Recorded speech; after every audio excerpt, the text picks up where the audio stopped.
Добрый вечер, поважанное господарство. З вами Свобода Премиум. Я, Юрий Дракахруст, а таксама удзельнікі нашай сённяшняй перадачы. Гэта Валер Кавалевскі. Валер, прывітанне. Добрый вечер. Хочу нагадаць, Валер былы дыпламат, а цяпер в пэўным сэнсе дзейны, скажем так, грамадскі дыпламат. Ён зараз дарацца па міжнародных справах Святланы Ціхановскай. А таксама удзельнік нашай сённяшняй перадачы Дмітрий Шчыгельскі. Дмітрий, прывітанне. Добрый дзень вам відаць у Нью-Йорк, да. Грамадскі дзеяч, доктар. Тэма нашай сённяшняй гутаркі гэта «Who is Mr. Байден?», што азначае Джо Байден, прэзідэнт Злучаных Штатаў, Джо Байден для Амерыкі, для Беларусі, для свету. Учора калегія электараў, калегія выбаршчыкаў вынесла вердыкт, што прэзідэнтам абраны Джо Байден.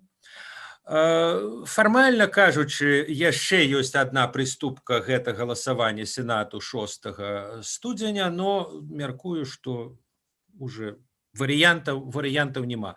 Все суды вынеслі рашэнні па ўсіх зысках. Тым не менш, прэзідэнт Дональд Трамп по-ранейшаму фармальна не прызнае перамогу Байдена, кажа пра тое, што выбары сфальсіфікаваныя. В дадзеным выпадку я хочу казаць не пра тое, мае ён рацыю, не мае рацыю, а пра тое, што вот это беспрэцэдэнтна для Амерыкі, так сказаць, выпадак, ён сведчыць пра тое, што она вельмі моцна, скажем так, расколата па каштоўнасцях. Ну, мы не будем уподобляться БТ, что вся Америка разваливается, там революция, забурение, бунты и так далее. Но то, что ситуация вострая, это правда. И про это говорят и сами американцы, и эксперты. Так вот, на ваш погляд, президент Байден, он сможет как-то склеить, помирить вот эти две, так сказать, червоные и синие, как они на мапе голосования, помирить эти две Америки. Может быть, это питание больше важное, чем вот эти такие таракани, так сказать, там, гульни, там, гэта пераможа. Добра, Байден президент, але як ён будзе склеивать Америку? Дмитрий. Шчыра кажучы, я не ведаю. Я упэўнены, што ён паспрабуе гэта зрабіць, але наколькі ў яго гэта атрымаецца, мне цяжка сказаць, таму што гэта сапраўды разлом па каштоўнасцях. І як гэтыя каштоўнасці свесці да агульных, калі яны розныя і яны непрыміральныя, я не ведаю.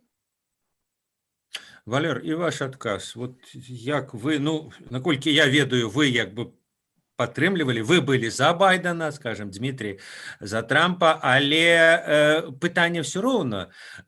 Паўкраіны амаль палова краіны не галасавала за Байдена. Многія з іх для іх это д'ябал. Вот. А для другой паловы, для значнай часткі другой паловы Трамп был д'яблом. Вот прэзідэнт, які д'ябал для значнай часткі сваёй краіны, як ён можа все-таки ее помирить? Одна з самых важных функцый амерыканскага прэзідэнта — это менавіта аб'яднаўчая функцыя. Краіна вялікая, краіна вельмі стракатая, вельмі разнастайная. У ёй жывуць людзі, якія вельмі вольналюбы такія значныя, і таму іх трэба часам садзіць за адзін стол. І прэзідэнт заўсёды адыгрываў такую важную функцыю, аб'яднаўчую. Я думаю, што менавіта Байден вельмі добра падыходзіць да гэтай ролі. Ён прадстаўнік такой эстэблішменту палітычнага, у яго выдатныя навыкі, добрая рэпутацыя сярод рэспубліканцаў і дэмакратаў, ён такі больш цэнтрыст. Все ж таки. Думаю, што шансы ў яго на гэтую функцыю неблагія, хаця задача вельмі і вельмі складаная. Тое, што адбывалася за апошнія 4 гады, мы бачым, што гэты раскол, ён не проста паглыбіўся, ён агаліўся. Ён заўсёды быў там, але ён стаў значна больш сур'ёзным, глыбокім, і гэта не толькі Трамп. гэта не толькі яго заслуга ў тым, што гэта агалілася і стала відавочным. Все ж таки гэтае насенне яно прысутнічала ў глебе, і так сапраўды Амерыка вельмі розная, але ён даў магчымасць вось гэтым сілам выйсці на першы план. У пэўным сэнсе ён стаў выражальнікам іх гэтых ідэй, і гэта ўвайшло ў канфлікт з такім больш мейнстрымам, я б сказаў, у Злучаных Штатах. Самае галоўнае, што Трамп адмовіўся ад функцыі выконваць функцыю аб'яднальніка нацыі. Ён выбраў адзін бок у Злучаных Штатах. Валер, а вот у меня такое практичное питание. Вы ободва так довольно обтекально отказали. Ну вот я хочу звернуть увагу две з'яви, которые весь свет бачить, и вся Америка, и все обмерковывает. Для меня, наприклад, они, мне здається, такие вельми показальные. Первое – это кампания зринання помников, и другая – это рух BLM. Они, ну, как бы разноплановые, потому что рух BLM – это, ну, как бы реальное сутыкнение людей.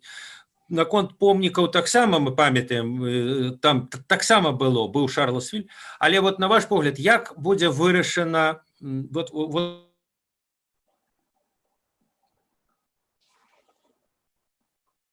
приход Байдена в Белый дом, люди перестанут спрачаться на конт помников, не будет так востро ставиться вот это питание, что черные житті мають значение.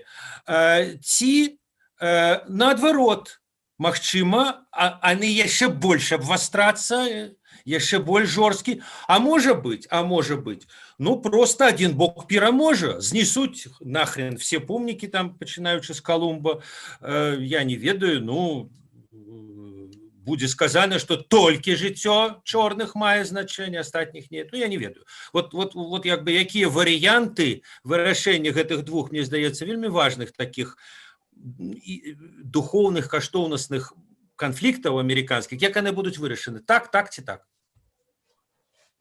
Пытанне до мяне? Пачатку да вас. Ну, все ж таки, у дадатак да таго, што у Байдена функцыя аб'яднальніка нацыі, ён яшчэ і палітык. І яны не маглі не заўважыць, дэмакраты не маглі не заўважыць на такія, насамрэч, вельмі сціплыя вынікі галасавання на выбарах у лістападзе, што так, яны выйгралі прэзідэнцтва, узялі Белы дом, але ў кангрэсе дэмакраты не дасягнулі такіх вынікаў, на якія спадзяваліся.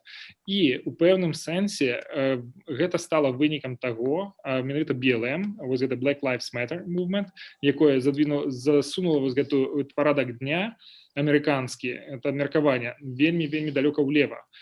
Тое самае і праблема з помнікамі. Вось гэтая кампанія па зносу помнікаў часоў грамадзянскай вайны, канфедэратаў, яна таксама вельмі значную частку насельніцтва амерыканская, яна прымусіла адмовіцца ад сваіх цэнтрысцкіх поглядаў, можа быць, і прагаласаваць за Трампа. Думаю, што тое, што будзе рабіць Байден як прафесійны палітык, ён будзе накіроўваць гэтую энергію і вырашэнне гэтых праблем у структурныя рэформы. Напрыклад, судовая рэформа, ці пенітэнцыярнай сістэмы, некія законы, якія будуць паляпшаць сацыяльныя умовы для чорнага насельніцтва Злучаных Штатаў. Я думаю, што ён якраз тут будзе працаваць у больш такім традыцыйным сэнсе, каб выбудоўваць інстытуты, паляпшаць тыя інстытуты, якія зараз дзейнічаюць у Злучаных Штатах, бо палітычна BLM movement, ён вельмі дорага каштаваў дэмакратам. Дмитрий, ну и ваш прогноз, может, с такой долей, ведаеце, пэўнага, может, цинизму нават, бо, ну, видать, нельга сказать, что, скажем, там демократы инициировали, скажем, эту кампанию скидания помников, BLM, але то, что яны скарыстоўвалі в палітычных мэтах этой кампании, это безумоўно. И, может быть, зараз, так сказать, когда Байден приходит в Белый дом, наша улада, и теперь уже всем этим радикалам будет сказано: нет, ребята, теперь вот вы как бы свою функцию выконали, окей, но теперь будет порядок. Вы на это спадзяецеся? Так будет? Калі ласка, я адкажу крыху па-іншаму, калі гэта магчыма. Першае, я пагаджуся з Валерам з яго прагнозам, тое, што Байден паспрабуе хутчэй за ўсё гэта зрабіць, тое, пра што казаў Валер. Але наколькі ў яго гэта атрымаецца, вось гэта асноўнае пытанне. з гісторыі мы ведаем, што калі палітычная сіла пачынае выкарыстоўваць баявыя атряды, не мае значэння, як яны там называюцца, то звычайна пасля яна не можа ўзяць іх пад кантроль. А якраз баевікі, гэтыя баявыя атрады бяруць пад кантроль тую палітычную сілу, якая іх спрабавала выкарыстаць у сваіх інтарэсах. Наколькі гэта атрымаецца ў Байдена, я вельмі сумняваюся. Ну, я ведаю, дарэчы, што ўжо вот я чытаў, што некаторыя, скажем, такія больш, ну, скажем, левыя, кажучы па-еўрапейскі, ці больш прагрэсійскія сілы кшталту там Александра Акасіо-Кортес, такого типу, люди уже, в принципе, доволі кисло реагують на ті призначення, які Байден робить. Бо большую частку тих персонажів, які він уже якби продекларував, это хутчэй цэнтрысцкія. Я нават не ведаю, ці прызначыў ён каго-небудзь з вот этих, так сказать, ну, назовем их радикалов, там, ці больш левых, крайне левых. Мне здаецца, што іх там амаль няма. Дмитрий, так, не? Ну, наколькі я ведаю, гэта так. Больш за тое, некалькі апошніх дзён ліберальная прэса заўважыла ўсе грэхі Байдена, якіх цудоўна старанна не заўважала ўсю прадвыбарчую кампанію. І Байден, як на мой погляд, ёсць такі разварот ліберальнай прэсы да крытыкі Байдена. І мне падаецца, што гэта такой пачатак ціску на яго менавіта з гэтых левых сілаў. І другое пытанне, пра што часам, ну, не кажуць, гэта цынічна, але чи дажыве Байден да канца срока? Ён все-таки пажылы чалавек, не ў лепшым стане здароўя. Наколькі ён зможа па стану здароўя выконваць свае абавязкі? І трэцяе, што будзе адбывацца хто будзе кіраваць? Ці будзе кіраваць Байден, ці будуць кіраваць ад імя Байдена? Наступне моє питання може так пригучить доволі дивно, бо, ну, сапраўды, асабліва в виборчій кампанії, якби вельмі моцная була поляризація, вельмі моцна і СМІ представляли, що вот якби два полюса, дві абсолютно різні якби підходи ледь до всього на світі. А що, на ваш погляд, Байден заховає со спадщини Трампа? Бо ўсё ж таки приход Трампа, это не зусім, як памятаеце в тым старым советским анекдоте, пришел поручик Ржевский и все опошлил, как некоторые думают. Вот. Все ж таки тое, что менял Трамп, это в значной ступени, ну, магчыма, так выглядае. Это было все ж таки як бы патрэба часу, патрэба змен. Так менялось американское грамадство. И магчыма, нешта з таго, што Трамп як бы зрабіў, з таго, што Трамп памяняў, ціхенька, спакойна, не зважаючы, так сказать, не падкрэсліваючы, што мы як бы эту пераемнасць захоўваем, а рэальна, магчыма, это захаваецца. Скажем, магчыма, той же курс адносна Китая, так, дэмакраты его крытыкавалі, а можа быць, зараз яны скажуць, ну да,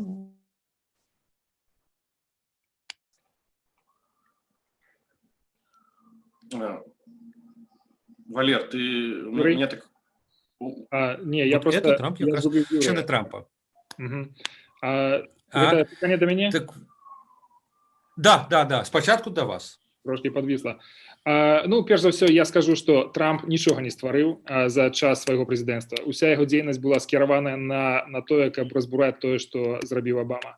Гэта быў, калі вы зможаце назваць тое, што ён змог стварыць за гэты час, законы нейкія ці ініцыятывы, то я буду ўдзячны. Разам з тым, я думаю, што Байден можа захаваць некаторыя элементы гэтай палітыкі, гэтага падыходу. Это тое, што Трамп адмяніў шмат рэгуляванняў да эканамічных суб'ектаў, тое, што палягчае дзейнасць эканамічных суб'ектаў і дазваляе ім быць больш эфектыўнымі. Гэта тое, што бізнесам заўсёды падабаецца. Чым менш правілаў, тым лепш. Можа быць, не ўсе гэтыя рэгуляванні будуць захаваныя, некаторыя, асабліва ў плане навакольнага асяроддзя, экалогіі, выкарыстання прыродных рэсурсаў. Гэта трэба кантраляваць, безумоўна, бо бізнесы эксплуатуюць гэта заўсёды. Што я думаю, Байден можа захаваць і будзе вымушаны захаваць. Это, напрыклад, такія знешнепалітычныя ініцыятывы, як перанос амбасады Злучаных Штатаў з Тель-Авіва ў Іерусалім. Это будзе вельмі складана зрабіць палітычна, это фактычна ўжо пытанне вырашанае. Проехали. Так.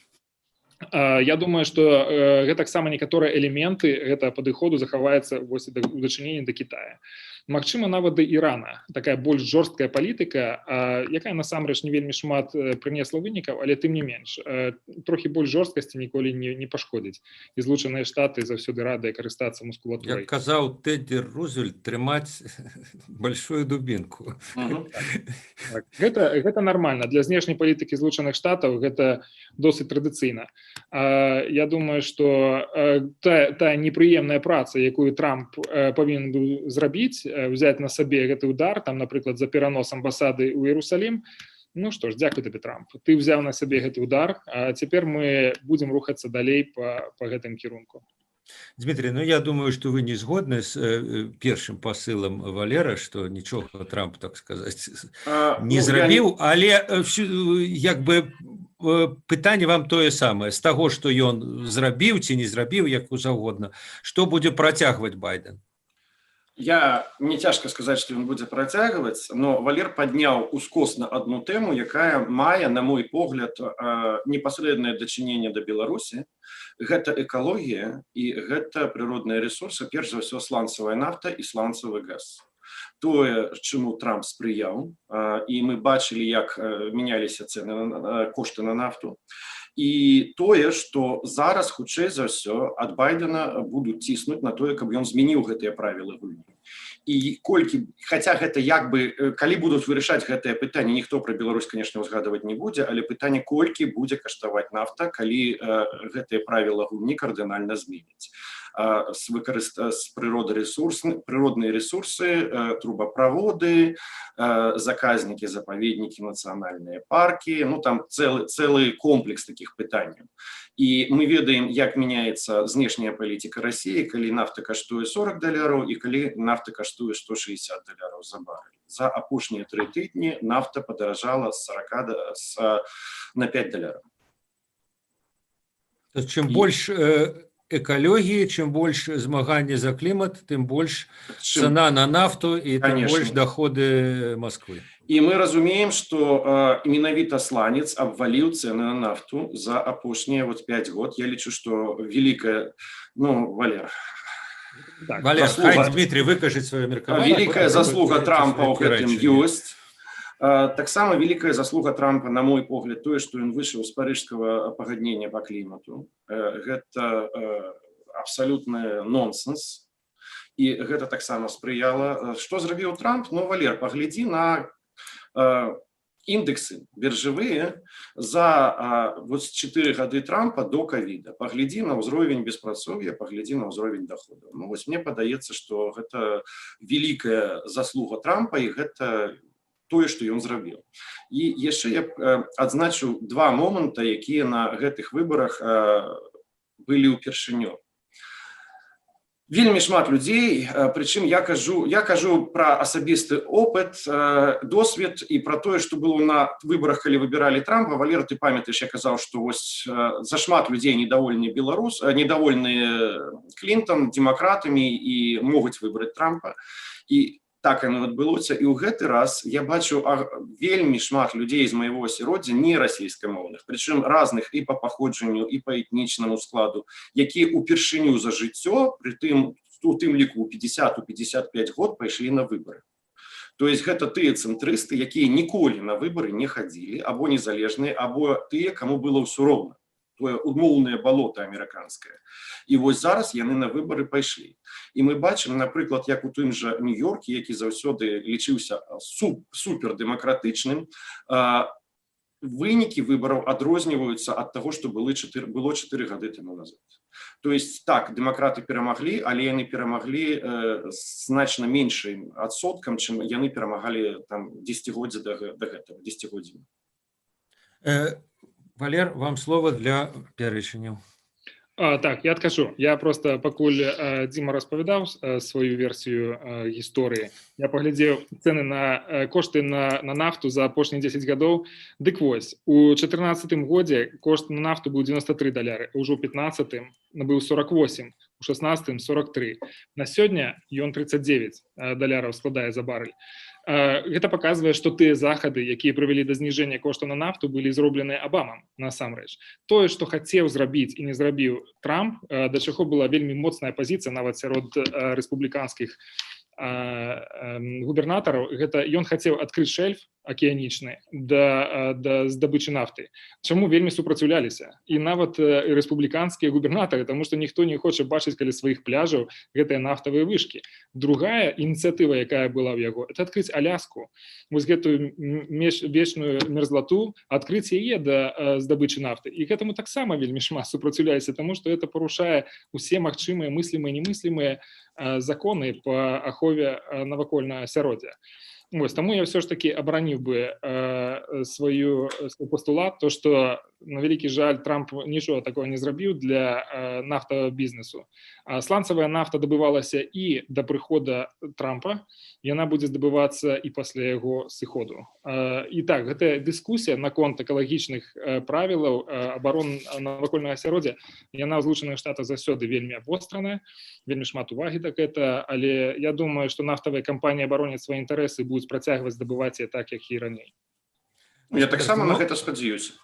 А зараз давайте перейдем все ж таки ближэй да Беларусі. Мы эту тему з вами абмяркоўвалі, але она меня цікавіць в таком як бы вельмі канкрэтным аспекце. Ну вот наколькі я ведаю, Сенаце як бы лежыць справа абмеркавання кандыдатуры пасла спадарні Фішер.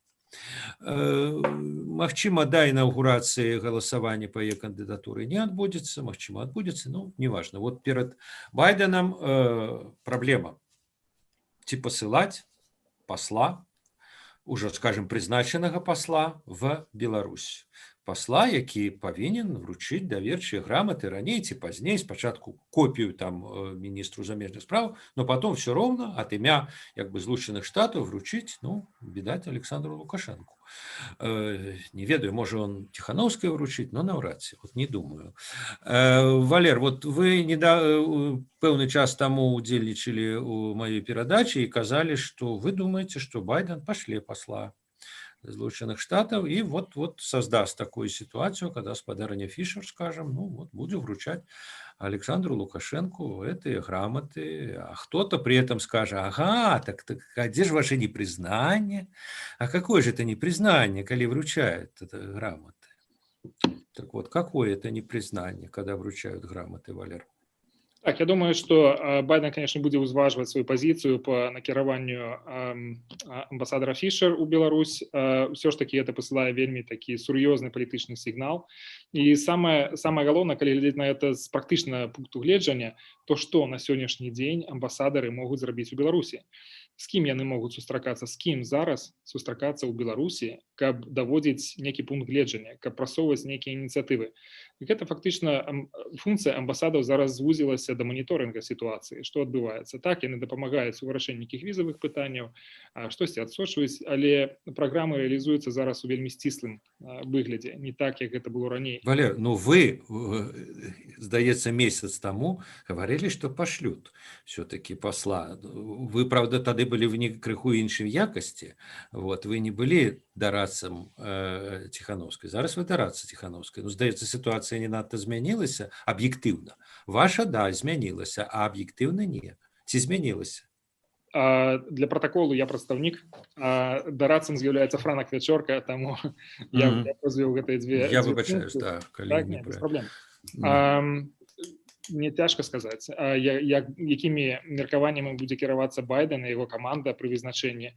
Нам хацелася б верыць тут у офісе Светланы Тихановскай, што гэта не адбудзецца, што ўсё ж такі Злучаныя Штаты зразумелі палітычную важкасць гэта кроку накіравання амерыканскага амбасадара у Беларусь, таму што гэта перакрэслівае тую пазіцыю Злучаных Штатаў па непрызнанню легітымнасці Лукашенка. Яна не такая выразная, яны не сказалі, што ён абсалютна нелегітымны і мы не будзем мець з ім справы. На гэты момант амерыканцы кажуць пра тое, што яны гатовыя далей працаваць з уладамі ў тым ці іншым выглядзе. І для гэта яны гатовы накіраваць амбасадара ў Беларусь. Тым не менш, я спадзяюся, што яны ўзважаць усе наступствы такого кроку, калі яны будуць прымаць рашэнне пра накіраванне. Але варта памятаць яшчэ, што ёсць сенат, які павінен ухваліць кандыдатуру Фішер. Проста гэта фармальнасць, канешне, яна цалкам адпавядае усім крытэрам, але ёсць і нейкія фармальныя працэдуры, якія трэба прайсці. Дмитрий, і тое ж питання вам, як ви думаєте, Я пошлють? І у мене більш широке, може, питання, вот, які, на ваш погляд, зміни у політиці відносно Білорусі відбудуться при Байдені? першае, я упэўнены, з вялікай верагоднасцю, што хутчэй за ўсё пашлюць і пашлюць даволі хутка. Звязана гэта з тым, што ў Амерыкі ёсць нацыянальныя інтарэсы. Нацыянальныя інтарэсы апісваюцца даволі карэктна формулай стратэгія мацней за палітыку, палітыка мацней за бізнес. І перш за ўсё гэта бяспека. Два актара, якія знешніх суб'екта, якія ўплываюць на Беларусь, гэта Расія і Кітай. Як бы пры Байдене не ставіліся хто першы, хто другі, но ў любым выпадку і Расія, і Кітай будуць разглядацца як тых, каго як мінімум патрэбна стрымліваць. І такім чынам мы бачым, вось Валер казаў, што можа зрабіць амбасадар. Давайте паглядзім, што рабіў кітайскі амбасадар яшчэ да таго, як вручил верительные грамоты Александру Лукашенко. Ён даволі актыўна дзейнічае і дзейнічае после гэтага. Што робіць расійскі амбасадар? Такім чынам, я упэўнены, што амбасадар США з'явіцца. Другое, што зменіцца?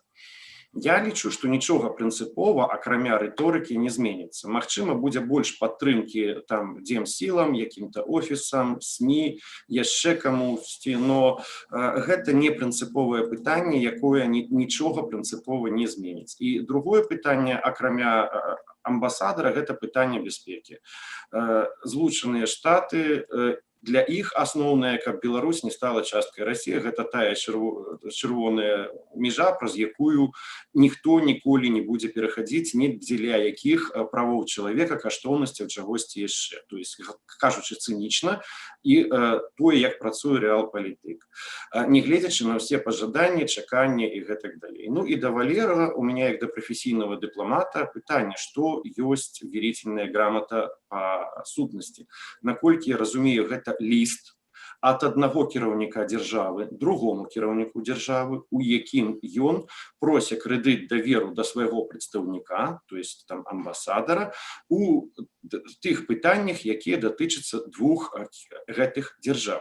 І такім чынам, ці можа быць якое-то больш дэ-факта прызнанне легітымнасці, чым вось калі гэты ліст прымаецца. Валер, адкажыце. Адкажу наконт даверчых граматаў. Гэта тыя дакументы, якія пацвярджаюць, што кіраўнік, скажем, прэзідэнт Злучаных Штатаў давярае гэтаму чалавеку як свайму прадстаўніку ў краіне. Ён мае цалкам давер, і ён мае наўпроставую сувязь з самім прэзідэнтам. Важное удакладненне. Ніводзін амбасадар не можа весці афіцыйную працу да таго моманту, пакуль ён не ўручыць даверчыя граматы прэзідэнту. Таму кітайскі амбасадар, калі ён прыехаў, ён не мог весці вельмі актыўную дзейнасць да таго моманту, пакуль не сустрэнецца з Лукашэнкам. Я не ведаю, пра што, Дзіма, ты казаў, менавіта ў гэтым выпадку. Прыватна какие-то размовы? Не, у яго былі 3 онлайн-канферэнцыі з рознага ўзроўню чыноўнікамі і бізнесоўцамі, беларускімі, яшчэ до таго, як ён гэты ліст перадаў. Наколькі мне вядома, Кітай пашкадаваў пра такое вельмі хуткае віншаванне да Лукашэнкі, і то, што яно было першым, яно было такім, можа, паспешлівым. Таму ва всякім разе Кітай таксама задумаўся пра свае ўласныя паводзіны, і той амбасадар, які быў у Менску на той момант, быў адкліканы.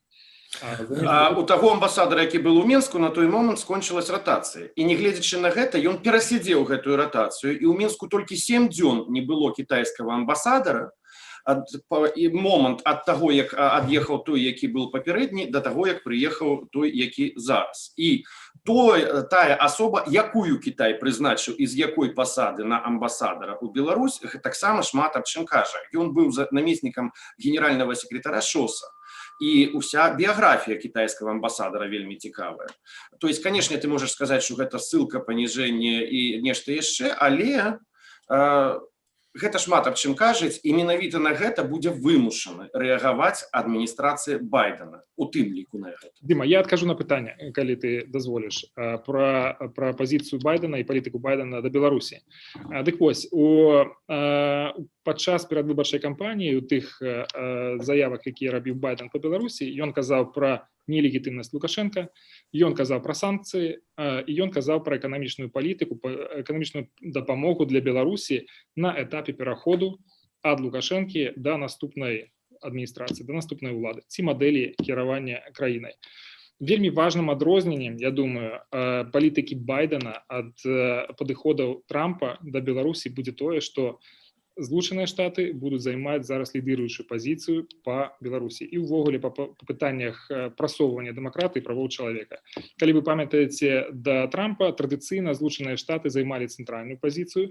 Яны збіралі разрозненыя гэтыя сілы ў Европе, якія заўсёды кіраваліся там сваімі ўласнымі інтарэсамі. Для Партугаліі, канешне, Беларусь менш цікавая, чым для Літвы. Але Злучаныя Штаты заўсёды выконвалі такую аб'яднаючую функцыю. Яны каардынавалі свае намаганні, сваю палітыку з еўрапейскім звязам, збіралі ўсе сілы ў адзін кулак і маглі прыходзіць да таго, што яны прымаюць сінхранізаваныя захады. І ў першую чаргу гэта гаворка, канешне, пра санкцыі. Палітычныя санкцыі, там рэагаванне на сітуацыю Беларусі гэта адно, там замарожванне нейкіх кантактаў і гэтак далей. Але санкцыі это тое, што для беларускага кіраўніцтва заўсёды было балючай тэмай. Напамятаю просто, што напамінаю, што ў Злучаных Штатах ёсць санкцыі супраць беларускіх прадпрыемстваў, але зараз яны прыпыненыя. І для таго, каб Злучаныя Штаты іх увялі ў дзеянне, шмат часу не спатрэбіцца. Калі Байден пра гэта казаў падчас перадвыбарчай кампаніі, то для яго не складзе шмат працы для того, каб іх увесці назад, гэтыя санкцыі. Еўрапейцы вымушаныя будуць таксама падцягнуцца в гэтай справе. Дмитрий, ну і напрыканцы у мяне да вас пытанне пра тое, пра што зараз сказаў Валер, ну, можа, бы ў больш шырокім, так сказаць, кантэксце. Америка застанецца лідерам свету при Байдене? Ну, я разумею, што это пытанне лідарства, оно такое вельмі, как бы, складанае, его цяжка як бы аперацыяналізаваць, сказаць, у што яно як бы увасабляецца, але тым не менш все разумеюць. Вот як бы старшой ёсць у этого свету ці не. Вот когда Америка была этим старшим, то як бы это никто не рабіў выгляд, что этого нема. Вот. А вот при Байдене так будзе?